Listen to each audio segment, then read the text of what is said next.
ちょっと分かるのが、霊ってパワフルな人ほど光が大きいので、魂に、ちょっとかじってもらったところで、この人は死なないって分かるから来るんですね。パワーがある方がこう、私たちは辛いですけど、勝手に亡くなった方たちから頼んだうちを正してくれっていう白羽の矢をやっぱり持たされちゃうんですね。パワフルなんで血が這い上がって何度も何度も這い上がってるパワーがあるので、多分その根っこのものと生命エネルギーもあるんでしょうけど、こいつは自殺する玉じゃない、いくら悩んでも継承させたいので、途絶える方よりやっぱいかないんですよね。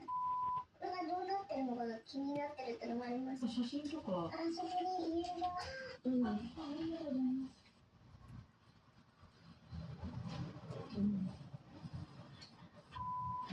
相当ひどいうつ病だったんですよ。の言葉でお伝えしている内容が本当に自分が自殺を決めて亡くなる